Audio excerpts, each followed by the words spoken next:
Guys, ഈ vehicle ഇങ്ങനെ കാണുമ്പോൾ നിങ്ങൾക്ക് ഏതാണെന്ന് ഗസ് ചെയ്യാൻ പറ്റുമോ? വാഹനം ഇതിൽ ചെയ്യാൻ പോകുന്ന വർക്ക് എന്താണെന്നും ഇതിൽ എന്തിനാണ് ഇങ്ങനെ അഴിച്ചു വെച്ചിരിക്കുന്നതെന്നൊക്കെ നമുക്ക് വീഡിയോ കണ്ടു കഴിഞ്ഞാൽ മനസ്സിലാവും.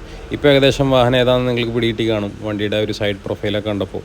അപ്പോൾ റാപ്റ്റർ ഗ്രില്ല് ഇൻസ്റ്റാൾ ചെയ്യാനായിട്ട് ഒരു എക്കോ സ്പോട്ട്, ഒന്നല്ല 2 എക്കോ സ്പോട്ട് വന്നതാണ് same day. Rear bumper reflector LED install ചെയ്തിട്ടുണ്ടായിരുന്നു അതിൽ. കൂടാതെ ഈ ഒരു എക്കോ സ്പോട്ടിൽ നമ്മൾ ക്രോസ് ബാറും ഇൻസ്റ്റാൾ ചെയ്തു. ഇതൊരു റൂഫ് റെയിൽ വരാത്ത ഒരു എക്കോ സ്പോട്ടായിരുന്നു. അപ്പോൾ അതുകൊണ്ട് നമ്മളതിന് ആ ഒരു ടൈപ്പ് ക്രോസ് ബാറാണ് ഇതിൽ ഇൻസ്റ്റാൾ ചെയ്തത്. കൂടാതെ ഇതിലൊരു ഗ്രിൽ LED നമ്മൾ താഴത്ത് കൊടുത്തിട്ടുണ്ടായിരുന്നു. ഫോർഡിൻ്റെ ആ ഒരു റാപ്റ്റർ ഗ്രില്ലിൻ്റെ ഫിനിഷിങ്ങും ഫിറ്റിംഗ് എല്ലാം വരുന്നത് ഇങ്ങനെയാണ്. ക്രോസ് ബാർ ഫുള്ളി ബ്ലാക്ക്, മാറ്റ് ഫിനിഷ് ബ്ലാക്ക് തന്നെയാണ് നമ്മൾ ഇതിൽ ഇൻസ്റ്റാൾ ചെയ്തത്. അപ്പോൾ അതിൻ്റെ ആ ഒരു ഫിനിഷിങ്ങും ലുക്കെല്ലാം വരുന്നത് ഈ ഒരു ലെവലിലാണ്. അപ്പോൾ നിങ്ങൾക്കും എക്കോ സ്പോട്ട് കയ്യിലുണ്ടെങ്കിൽ നമ്മളുമായിട്ട് കോൺടാക്റ്റ് ചെയ്യാം. ഡീറ്റെയിൽസ് എല്ലാം ഞാനിവിടെ കൊടുക്കുന്നുണ്ട്.